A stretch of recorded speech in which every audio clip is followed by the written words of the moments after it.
اعوذ باللہ من الشیطان الرجیم بسم اللہ الرحمن الرحیم الحمد للہ رب العالمین والصلاة والسلام علی اشرف الانبیاء والمرسلین واہل بیتہ الطیبین الطاہرین المعصومین، اما بعد۔ سورہ مبارکہ عنکبوت آیت نمبر 45 سے آیت نمبر 52، 45 سے 52، یہیں سے 21ویں پارے کا آغاز بھی ہو رہا ہے۔ بسم اللہ الرحمن الرحیم۔ اتل ما اوحی الیک من الكتاب واقم الصلاة ان الصلاة تنہى عن الفحشاء والمنکر ولذکر اللہ اکبر واللہ یعلم ما تصنعون۔ ولا تجادلوا أهل الكتاب إلا بالتي هي أحسن إلا الذين ظلموا منهم وقولوا آمنا بالذي أنزل إلينا وأنزل إليكم وإلهنا وإلهكم واحد ونحن له مسلمون۔ وكذلك أنزلنا إليك الكتاب فالذين آتيناهم الكتاب يؤمنون به ومن هؤلاء من يؤمن به وما يجحد بآياتنا إلا الكافرون۔ وما كنت تتلو من قبله من كتاب ولا تخطه بيمينك إذا لارتاب المبطلون، بل هو آيات بينات في صدور الذين أوتوا العلم وما يجحد بآياتنا إلا الظالمون۔ وقالوا لولا أنزل عليه آيات من ربه قل إنما الآيات عند الله وإنما أنا نذير مبين۔ أولم يكفهم أنا أنزلنا عليك الكتاب يتلى عليهم إن في ذلك لرحمة وذكرى لقوم يؤمنون۔ قل كفى بالله بيني وبينكم شهيدا يعلم ما في السماوات والأرض والذين آمنوا بالباطل وكفروا بالله أولئك هم الخاسرون۔ ارشاد ہوتا ہے اتلو ما اوحی الیک من الکتاب، پڑھ کے سنائیے یہ کتاب جو آپ پر وحی کے ذریعے بھیجی گئی ہے۔ وَأَقِمِ الصَّلَاةَ، اور نماز قائم کیجیے۔ إِنَّ الصَّلَاةَ تَنْهَىٰ عَنِ الْفَحْشَاءِ وَالْمُنکَرِ، یقیناً نماز بدکاری اور برائی سے روکتی ہے۔ وَلَذِکْرُ اللَّهِ اکبر، اور اللہ کو یاد رکھنا بڑی سے بڑی چیز ہے۔ وَاللَّهُ يَعْلَمُ مَا تَصْنَعُونَ، اور اللہ جانتا ہے اسے جو تم لوگ کرتے ہو۔ اب ظاہر ہے کہ پروردگار عالم نے اپنے حبیب کو اس حوالے سے دو حکم دیے۔ ایک تو تلاوت کا حکم دیا کہ جو وحی آپ کے اوپر نازل کی جا رہی ہے ظاہر ایک پیغام ہے اور اسی سے وہ کتاب ترتیب پا رہی ہے، لہٰذا آپ اس کی تلاوت کرتے جائیے تاکہ کتاب لوگوں تک منتقل ہو جائے۔ دوسری چیز یہ ہے کہ اقیم الصلاۃ، کہ نماز قائم کیجیے جو بندگی پروردگار کا ایک عملی مظاہرہ ہے۔ پھر اس کے بعد پروردگار عالم نے نماز کے مقصد کو بیان کیا کہ نماز جو ہے وہ کیا انسان کی زندگی کے اندر تبدیلی لے کر آتی ہے۔ جو نفس امارہ ہے انسان کے اندر، وہ ظاہر ہے کہ اسے برائی کی طرف، بدکاری کی طرف لے جانا چاہتا ہے، مگر یہ نماز ہے جو یاد خدا کا ایک ذریعہ ہے، اور یاد خدا کے ذریعے کے نتیجے میں ایک انسان برائی سے، بے حیائی سے بچتا ہے۔ جب اسے یہ اندازہ ہو جائے گا کہ وہ محضر خدا میں ہے، خدا اس کے ہر عمل کے اوپر شاہد ہے، اور وہ نماز کے ذریعے سے گویا اس بات کا اعتراف بھی کر رہا ہے، تو پھر اس کے بعد یہ احساس حضور اور مائیت پروردگار اسے برائیوں سے روکنے میں معاون ثابت ہوتا ہے۔ پروردگار عالم نے اپنے ذکر کو اکبر قرار دیا اور ساتھ ہی یہ بھی بتا دیا کہ جو تم کرتے ہو اللہ جانتا ہے۔ اب اس بارے میں امام جعفر صادق علیہ السلام کا یہ فرمان بہت قابل توجہ ہے۔ امام فرماتے ہیں کہ من احب ان یعلم قبلت صلاته ام لم تقبل، جو یہ معلوم کرنا چاہے کہ اس کی نماز قبول ہوئی یا نہیں، فلینظر، تو اسے چاہیے کہ وہ دیکھے، هل منعته صلاته عن الفحشاء والمنکر، کہ کیا اس کی نماز اسے بدکاری اور برائی سے روک رہی ہے یا نہیں روک رہی۔ فبقدر ما منعته قبلت منه، جتنا اس کی نماز اس سے برائیوں سے روک رہی ہو اسی حد تک اس کی نماز پروردگار کی بارگاہ میں قبول ہے۔ ورنہ ایک فارمیلٹی تو ہے، ٹھیک ہے، ایک وظیفہ، ایک ذمہ داری تو ادا ہو گئی، لیکن بہرحال یہ وہ نماز نہیں ہے کہ جو مانگی گئی تھی، یہ صورت نماز ہے، مگر جو اس کی تاثیر تھی وہ ابھی حاصل نہیں ہو پا رہی۔ اسی طرح سے خود ختم مرتبہ احمد مجتبی محمد مصطفیٰ صلی اللہ علیہ وآلہ وسلم، ان کی تو لرزا دینے والی ایک حدیث ہے، فرماتے ہیں کہ من لم ینہہ صلاۃ عن الفحشاء والمنکر، جس کی نماز اسے بدکاری اور برائی سے نہ روکے، لم یزد من اللہ الا بعدا، تو اللہ سے اس کی دوری بڑھتی ہی جائے گی۔ یہ آیت اور یہ حدیث بہت ہی زیادہ فوڈ فار تھاٹ ہے کہ جو نماز ہم پڑھتے ہیں اس کے بارے میں ہم یہ بھی غور کریں کہ واقعاً وہ کتنا ہمیں برائی سے روکنے میں ممد اور معاون ہے۔ پھر اس کے بعد پروردگار عالم نے اہل کتاب سے گفتگو کے حوالے سے گائیڈ لائن بیان کی۔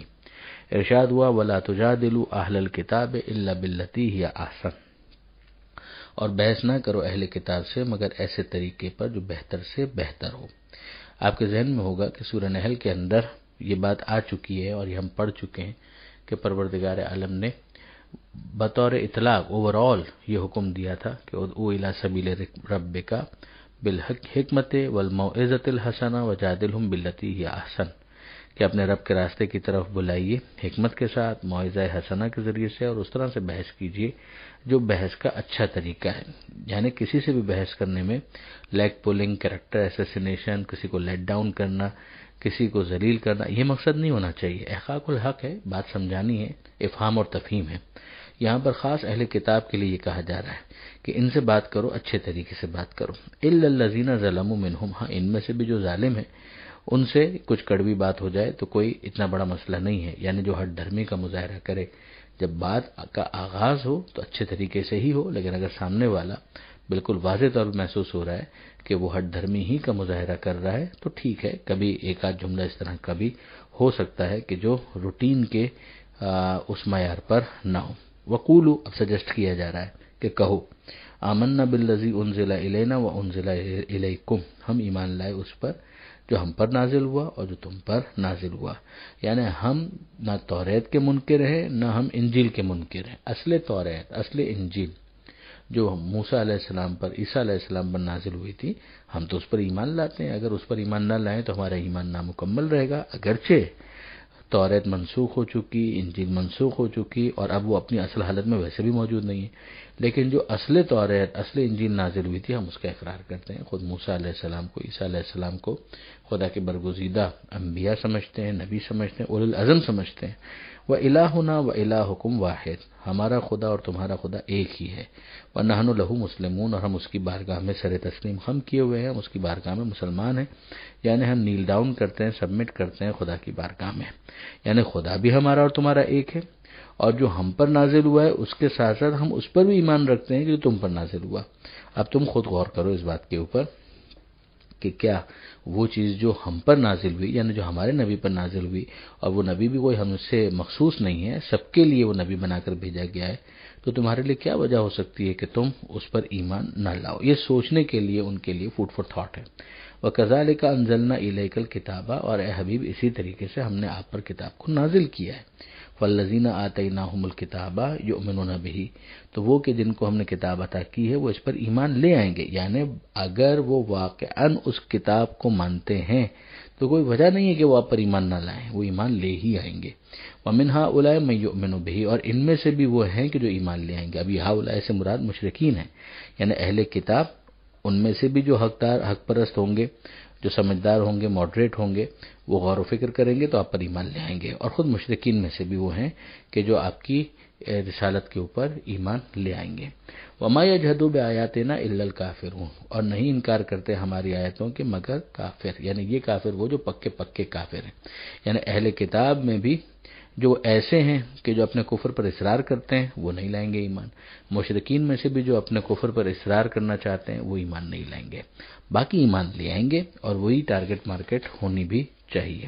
اب اس کے بعد ارشاد ہوتا ہے بہت اہم آیت کہ وما کنت تتلو من قبلہ من کتاب، اور آپ اس کے پہلے کوئی نوشتہ نہیں پڑھتے تھے، کوئی کتاب نہیں پڑھتے تھے، ولا تخطہ بیمینک، اور نہ ہی اپنے ہاتھ سے اسے لکھتے تھے، اذن لارتاب المبطلون، ورنہ باطل پرستوں کو شک کا موقع ہوتا۔ اب آپ دیکھ لیجئے جو پیچھے بات کی گئی کہ جو اہل کتاب میں سے بھی وہ ہیں جو ایمان لے آئیں گے، مشرکین میں سے بھی وہ ہیں جو ایمان لے آئیں گے، تو یہ ایمان کیوں لے آئیں گے؟ اگر یہ غور و فکر کریں گے تو ان کو سمجھ میں آ جائے گا کہ یہ کلام رسول کا ہو ہی نہیں سکتا، بلکہ یہ خدا ہی کی طرف سے نازل کردہ ہے۔ اس کی ایک دلیل یہاں پر بیان کی جا رہی ہے، یعنی اگر ایسا نہ ہوتا جو اس آیت میں بیان کیا جا رہا ہے تو ان بیچاروں کو بھی اگر شبہ ہو جاتا تو کچھ جسٹیفیکیشن ہوتی۔ اب وہ کیا چیز ہے؟ سمجھایا جا رہا ہے کہ دیکھو معجزے کے طور پر سب سے بڑی چیز کیا پیش کی گئی، وہ ہے خود قرآن، جو علمی اور اکیڈمک معجزہ ہے۔ اب ذرا سوچئے کہ حضرت موسیٰ علیہ السلام کا معجزہ کیا تھا؟ عصا کو پھینکتے تھے وہ اژدہے میں تبدیل ہو جاتا تھا۔ اب اگر حضرت موسیٰ علیہ السلام ماضی میں، یعنی اپنے ماضی میں جب انہوں نے یہ معجزہ پیش نہیں کیا تھا، اگر جادوگروں کے زیر تربیت رہے ہوتے، کسی جادو کے انسٹیٹیوشن میں انہوں نے کبھی کوئی ایڈمیشن لیا ہوتا، تو ظاہر ہے کہ جتنے بھی افراد بعد میں حضرت موسیٰ علیہ السلام سے اس طرح کا معجزہ دیکھتے تو ہو سکتا ہے کہ ان کے ذہن میں یہ خیال آتا کہ موسیٰ علیہ السلام جادوگروں کے زیر تربیت تو پہلے سے تھے، انہوں نے ایکسل کر لیا اور خود اپنے اساتذہ سے بھی آگے نکل گئے اور اب یہ والا جادو پیش کر دیا۔ جواب وہ اس کا بھی نہ لا پاتے، مگر ان کے ذہن میں یہ خیال آتا کہ یہ جادو کی کوئی بڑی قسم ہے۔ مگر جب موسیٰ علیہ السلام نے ماضی میں کبھی کسی جادوگر کے زیر تربیت کوئی چیز نہیں سیکھی تو پھر یہ والا شبہ ذہن کے اندر نہیں آئے گا، بلکہ دوسرے لوگ خود حضرت موسیٰ علیہ السلام کے دفاع میں یہ کہیں گے کہ ارے انہوں نے تو کبھی کسی جادوگر کی شاگردی اختیار ہی نہیں کی، لہذا کیسے ہو سکتا ہے کہ انہوں نے جادو کے ذریعے سے اس کام کو انجام دیا ہو۔ ایک بات۔ دوسری مثال حضرت عیسیٰ علیہ السلام، وہ کیا معجزہ پیش کرتے ہیں؟ مردوں کو زندہ کر دیتے ہیں، کوڑ کے مریض کو اچھا کر دیتے ہیں۔ اگر عیسیٰ علیہ السلام جیزس کرائسٹ ماضی کے اندر یعنی ان معجزات کے دکھانے سے پہلے اگر کسی میڈیکل انسٹیٹیوٹ کے اندر یا طبیبوں کے پاس رہے ہوتے، ان کے زیر تربیت ہوتے، تو شبہ آ سکتا تھا۔ جواب یہ لوگ پھر بھی نہ لا پاتے، لیکن شبہ آ سکتا تھا کہ حضرت عیسیٰ علیہ السلام نے ان طبیبوں سے سیکھ لیا ہوگا، ایکسل کیا خود ان طبیبوں سے جو ان کے اساتذہ تھے، ان سے بھی آگے چلے گئے۔ مگر ظاہر ہے کہ اگر کوئی یہ الزام لگائے تو دوسرے افراد خود حضرت عیسیٰ علیہ السلام کے دفاع میں آ جائیں گے اور کہیں گے کہ جناب ہمیں معلوم ہے ان کا ماضی، انہوں نے تو کبھی کسی طبیب سے کچھ نہیں سیکھا۔ تو اب اس کا نتیجہ کیا نکلا کہ موسیٰ علیہ السلام نے جادوگروں سے کچھ نہیں سیکھا، تو ان کا معلم کون ہے جس نے ان کو یہ بتایا؟ یہ خدا ہے۔ عیسیٰ علیہ السلام انہوں نے تو کسی طبیب سے کچھ نہیں سیکھا، تو ان کو کس نے سکھایا؟ کہ خدا نے سکھایا۔ تو یہ خدا کا تعلیم کرتا ہے۔ اسی طریقے سے پیغمبر اکرم صلی اللہ علیہ وآلہ وسلم، ان کا علمی معجزہ ہے۔ اگر وہ ماضی کے اندر کسی کتاب کو پڑھ رہے ہوتے یا کسی کتاب کو لکھ رہے ہوتے تو ذہن کے اندر یہ آ سکتا تھا کہ بھائی یہ تو پہلے ہی لائبریریوں کے اندر بیٹھا رہتے تھے اور پہلے ہی بہت سے دیگر افراد سے کتابوں کو پڑھا کرتے تھے، لیکن نہ یہ کتاب پڑھتے تھے نہ یہ کتاب لکھتے تھے۔ تو پھر اس کا مطلب کیا ہے کہ اتنا بڑا معجزہ انہوں نے کیسے دکھایا؟ یہ پروردگار عالم ہی کی طرف سے ان پر نازل کردہ ہے، ورنہ تم بتاؤ کہ ان کا سورس کیا ہے۔ یہاں پر جس چیز کی نفی کی جا رہی ہے وہ یہ ہے کہ انہوں نے بندگان میں سے، انسانوں میں سے کسی کے سامنے زانوئے تلمس طے نہیں کیا، اور اسی وجہ سے نہ یہ لکھتے تھے نہ پڑھتے تھے، نہ یہ کہ لکھ نہیں سکتے تھے اور پڑھ نہیں سکتے تھے، اس لیے کہ علمک ما لم تکن تعلم، اللہ نے آپ کو سکھا دیا ہر وہ چیز جو آپ کو نہیں پتا تھی، اور یہ بھی ماضی میں۔ اب یہ کب ہوا؟ عالم نور میں ہوا، اسی وقت ہوا کہ جب خدا نے پیدا کیا، وہ بحث دوسری ہے، مگر بنیادی بات ہے وہ یہ ہے کہ آپ نہیں کرتے تھے، نہ یہ کہ نہیں کر سکتے تھے۔ آپ نہیں کرتے تھے، ورنہ اگر آپ کر رہے ہوتے تو لوگوں کے ذہن میں شبہ آ سکتا تھا۔ سب کچھ سکھانے والا آپ کو پروردگار ہے، یہی چیز اسٹیبلش کرنا مقصود تھی کہ اے حبیب، آپ اگر اس سے پہلے کتابیں پڑھ رہے ہوتے اور لکھ رہے ہوتے تو پھر باطل پرستوں کو شبہ کا موقع ملتا، لیکن اب ایسا ہے نہیں، لہذا اہل کتاب میں سے بھی جو حق پرست ہوں گے وہ آپ کی رسالت پر ایمان لے آئیں گے۔ یہ بہت بڑا ثبوت ہے کہ آپ کا سورس صرف اور صرف خدا ہے، اور مشرکین میں سے بھی جو حق کے طلبگار ہوں گے وہ آپ کی رسالت پر ایمان لے آئیں گے۔ اب اس کے بعد جو اگلی آیت ہے اس میں پروردگار عالم فرماتا ہے بل ہوا آیات بینات، بلکہ یہ تو آیات ہیں اور بینات، کھلی ہوئی آیتیں ہیں، فی صدور الذین اوتوا العلم، اور ان کے سینوں میں ہے کہ جن کو علم عطا کیا گیا ہے، وما یجحد بآیاتنا الا الظالمون، اور نہیں انکار کرتے ہماری آیتوں کا مگر وہ کہ جو ظالم ہیں۔ یہ آیت بہت امپورٹنٹ ہے، اس لیے کہ اس آیت کے اندر پروردگار عالم نے کچھ اہل علم کا ذکر کیا ہے کہ جن کے سینوں میں ان آیتوں کو رکھا گیا ہے۔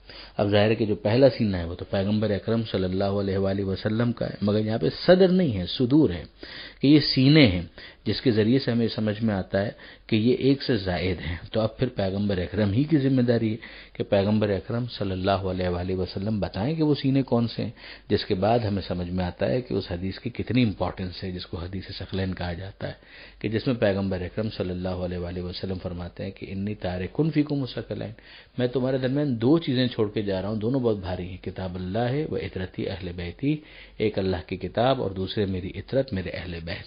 جن کو قرآن کے ساتھ ہم ردیف قرار دیا ہے وہ پروردگار عالم نے سینے بنائے کہ جن کے اندر قرآن کی آیتوں کو محفوظ رکھا گیا، اور اسی سے ہمیں سمجھ میں آ جاتا ہے کہ جب تک قرآن کی آیتیں موجود ہیں ایک ایسا سینہ ہونا ضروری ہے کہ جو طول زمان کے اندر ان سینوں کا مصداق بن جائے اور جس کے اندر قرآن کی آیتوں کو محفوظ رکھا جائے، جو ہر دور میں امام کے ہونے پر ایک بہت قوی اور بہت اہم دلیل ہے، جو ہم ردیف قرآن ہو، جو ظرف رکھتا ہو کہ قرآن مجید کے مطالب اور مفاہیم کو اپنے اندر محفوظ رکھ سکے۔